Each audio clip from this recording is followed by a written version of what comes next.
বাংলাদেশের রাজনীতিতে আওয়ামী লীগের কার্যক্রম দেশটির সরকার নির্বাহী আদেশে 13 মাস ধরে নিষিদ্ধ আছে।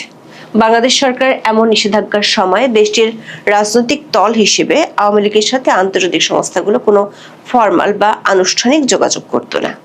কিন্তু বাংলাদেশের সরকারিভাবে আওয়ামী লীগের কার্যক্রমের উপর নিষেধাজ্ঞা থাকা সত্ত্বেও সম্প্রতি আন্তর্জাতিক সংস্থা, বিশেষ করে যারা বাংলাদেশের দাতা গোষ্ঠী বলে স্বীকৃত, তারা দলটি ও নেতাদের সাথে আনুষ্ঠানিকভাবে যোগাযোগ করা শুরু করেছে।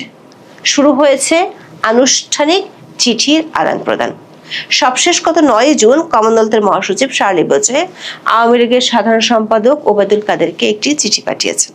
চিঠিটি আমাদের হাতে এসে পৌঁছেছে।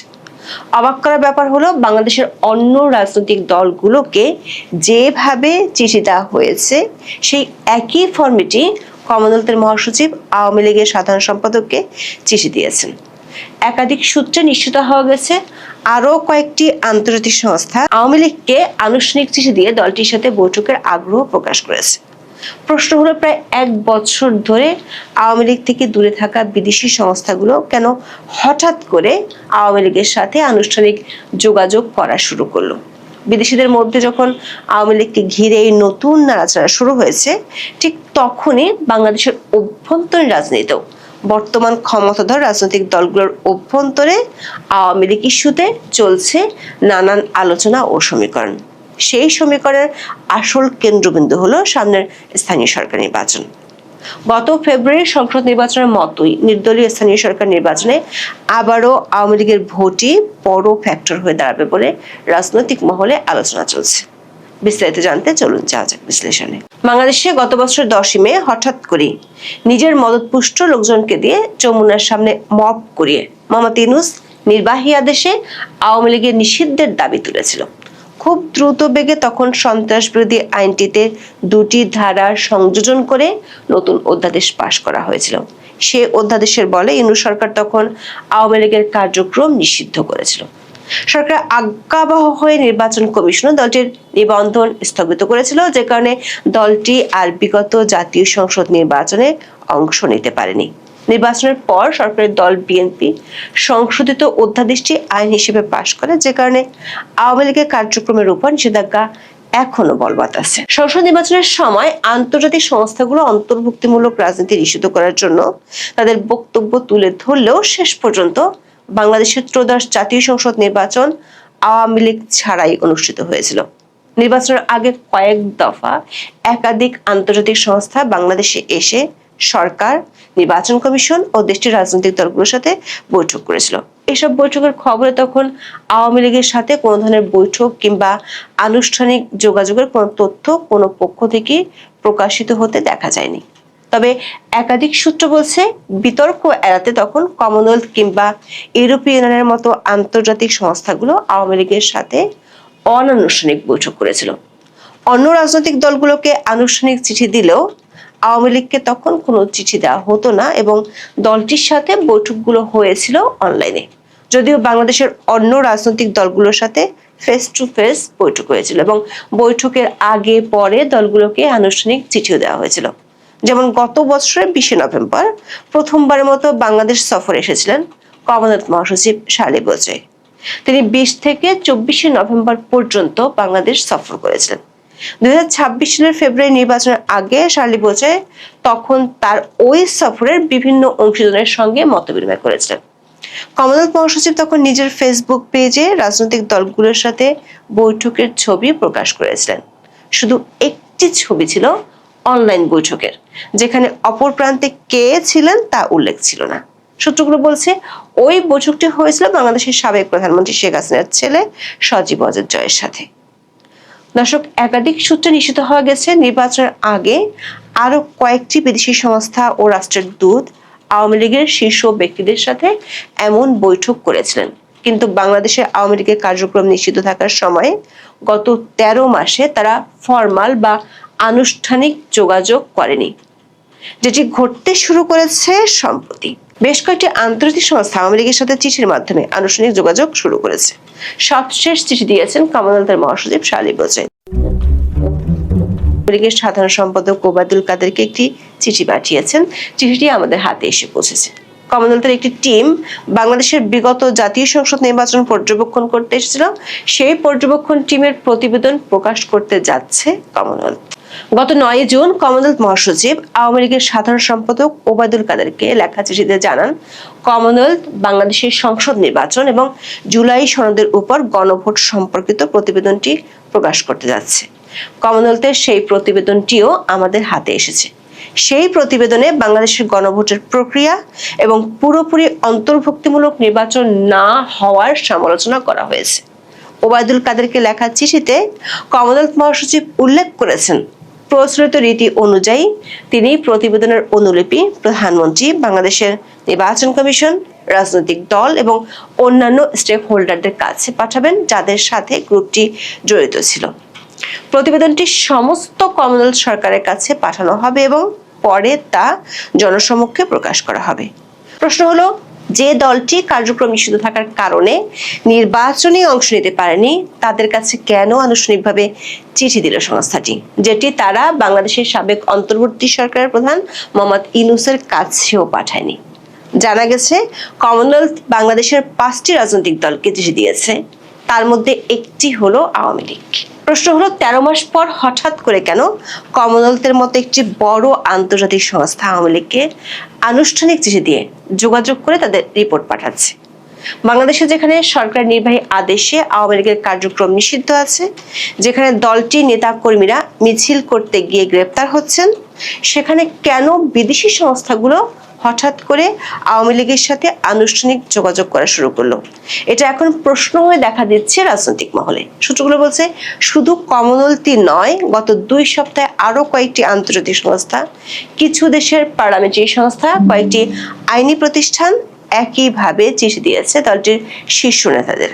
আওয়ামী লীগের একাধিক সূত্র বলছে, কয়েকটি সংস্থা চিঠিতে জানিয়েছে তারা বাংলাদেশের বর্তমান রাজনৈতিক পরিস্থিতিতে আওয়ামী লীগ তার ভবিষ্যৎ করণীয় সম্পর্কে কি ভাবছে তা নিয়ে জানতে চেয়ে বৈঠক করার আগ্রহ প্রকাশ করেছে।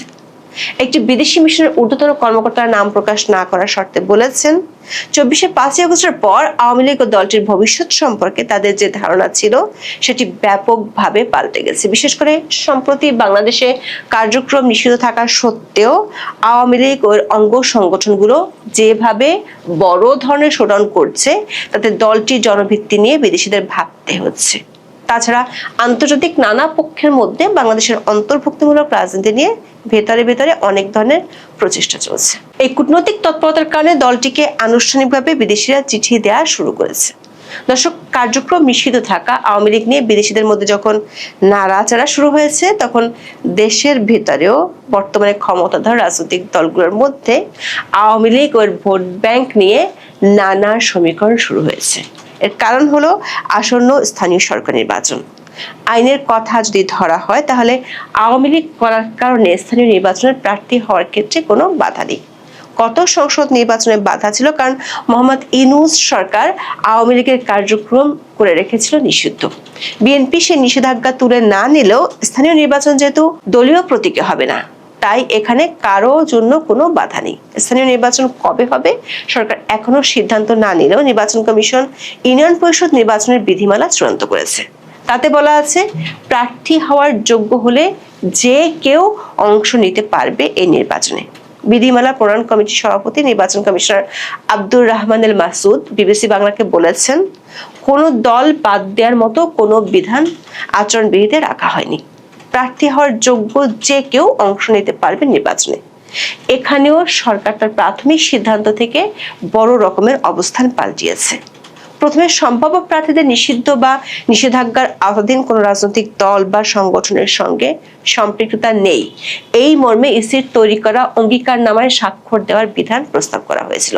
তবে শেষ পর্যন্ত তা রাখা হয়নি। এই বিধান রাখা হলে শেষ পর্যন্ত আওয়ামী লীগের পদধারী কোন নেতাই অংশ নিতে পারতেন না। গত মঙ্গলবার প্রধানমন্ত্রীর উপদেষ্টা জাহিদুর রহমান সাংবাদিকদের বলেছিলেন, একজন ব্যক্তি যদি নির্বাচনে অংশগ্রহণ করতে চান, তিনি যদি আওয়ামী লীগের হয়েও নির্দলীয় থাকেন তাও পারবেন, কারণ স্থানীয় সরকার নির্বাচন নির্দলীয়, এখানে কেউই দলের কথা বলবে না। সূত্রগুলো বলছে, গত সংসদ নির্বাচনের মতো এবার স্থানীয় সরকার নির্বাচনে ভোটের হিসেব নিকেশ পাল্টে দিবে আওয়ামী লীগের ভোট ব্যাংক। এটি নিয়ে ভাবছে বিএনপি, জামাত, এনসিপি ও জাতীয় পার্টি। জানা গেছে বিএনপি একটি অভ্যন্তরীণ বৈঠকে বিগত নির্বাচনে আওয়ামী লীগের ভোট ব্যাংক কিভাবে তাদের জিততে সাহায্য করেছিল সেটি নিয়ে আলোচনা হয়েছে। যেমন লক্ষ্মীপুর বিএনপির ঘাঁটি হিসেবে পরিচিত। এই জেলার সদর আসনে বরাবরের মতো এবারও বিএনপির প্রার্থী হয়েছিলেন ছাত্রদলের সাবেক সভাপতি শহীদুদ্দিন চৌধুরী অ্যানি। কিন্তু ভোটের ব্যবধানটি বিএনপিকে অবাক করেছিল। 1,33,000 বেশি ভোট পেয়েও মাত্র 16,000 ভোটের ব্যবধানে জয়ী হয়েছিলেন তিনি। তার নিকটতম প্রতিদ্বন্দ্বী আওয়ামী লীগের কেউ ছিল না, কারণ দলটি তো নির্বাচনে অংশ নিতে পারেনি। নিকটতম প্রতিদ্বন্দ্বী ছিলেন জামাত ইসলামের রেজাউল করিম। তিনি যে খুব পরিচিত তাও নন। এই এনির পরাজয়ের ঘণ্ট বেজে যেতে পারত যদি না আওয়ামী লীগের ভোটাররা তাকে ভোট না দিতেন।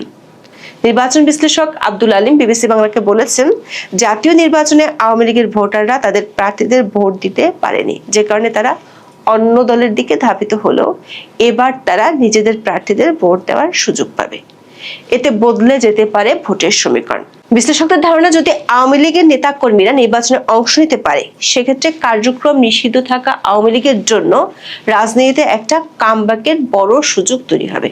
সরকার একটি সূত্র বলছে, স্থানীয় সরকার প্রকল্পগুলোর ফান্ডিং এর বড় উৎস হলো বিদেশি দেশ ও দাতা গোষ্ঠী। এর মধ্যে বিদেশিদের তরফ থেকে স্থানীয় সরকার নির্বাচনে আওয়ামী লীগকে বাধা না দেওয়ার বার্তা সরকারকে দেওয়া হয়েছে। এমনিতেই ইউনূস সরকার বিএনপির জন্য ভঙ্গুর অর্থনীতি রেখে গেছে। এমন পরিস্থিতিতে দাতা গোষ্ঠীর কাছে কোনো ভুল বার্তা দিতে চায় না সরকার। এখন দেখার বিষয়, দেশীয় রাজনৈতিক দলগুলোর মতো বিদেশিরাও আওয়ামী লীগকে নিয়ে যেভাবে আনুষ্ঠানিকভাবে ভাবতে শুরু করেছে, তার ফলাফল কোথায় গিয়ে দাঁড়ায়। এখন এ পর্যন্ত। সবাই ভালো থাকুন, সুস্থ থাকুন, নিরাপদে থাকুন। দেখা হবে আগামী পর্বে। দর্শক, আওয়ামী লীগের প্রধান কার্যালয় বঙ্গবন্ধু এভিনিউতে যেটা অবস্থিত, সেটা 24-এর 5 আগস্টে আওয়ামী লীগ সরকারের পতনের দিন আক্রান্ত হয়েছে। সেটা ভেঙে, জ্বালিয়ে, পুড়িয়ে শেষ করে দেওয়া হয়েছে। শুধুমাত্র অবয়বটা দাঁড়িয়ে আছে। তারপরে বহুবার আক্রমণের ঘটনা দেখেছি। মানে মরেও শান্তি নেই, বারবার তাকে আক্রমণের শিকার হতে হয়েছে। যদিও বঙ্গবন্ধুর 32 নম্বরের বাড়ি বুলডোজার দিয়ে যে গুড়িয়ে দেওয়া হয়েছে, বঙ্গবন্ধু এভিনিউয়ের এই বিল্ডিংটা অন্তত বুলডোজার দিয়ে গুড়িয়ে দেওয়া হয়নি, এই দয়াটুকু করা হয়েছে। সেখানে মানে পাবলিক টয়লেট বানানো হয়েছে, সেই চেষ্টা করা হয়েছে, সেটা আমরা দেখেছি। ওখানে নেশাখোরদের আস্তানা করা হয়েছে, সেই চেষ্টা দেখেছি।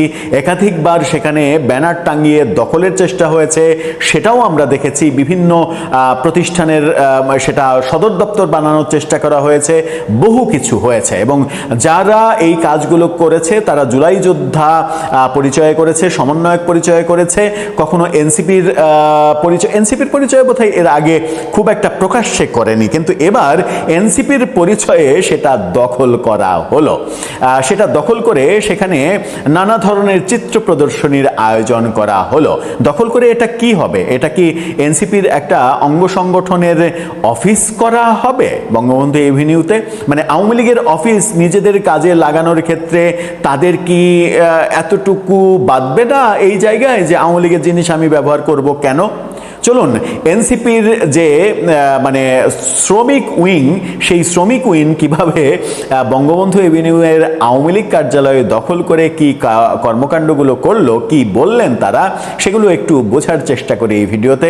থাকবেন পলিটিক্স টিভির নিয়মিত আয়োজনে। দর্শক, বলছিলাম আওয়ামী লীগের প্রধান কার্যালয় যেটা বঙ্গবন্ধু এভিনিউতে অবস্থিত, সেই কার্যালয়ে এবার দখল করা হয়েছে। এনসিপির যে শ্রমিক সংগঠন শ্রমিক শক্তি, তারা দখল করেছে। দখল করে সেখানে বিভিন্ন ধরনের চিত্র প্রদর্শনী করেছে। তারা চিত্র প্রদর্শনী করেছে, সেখানে তারা শোডাউন করেছে, নানা ধরনের বক্তব্য দিয়েছে, এই কাজগুলো করেছে। একটু ভিডিওতে আমার কথার সঙ্গে সঙ্গে একটু দু একটা দৃশ্য দেখে আসলে আপনি বুঝতে পারবেন যে কি করেছে তারা।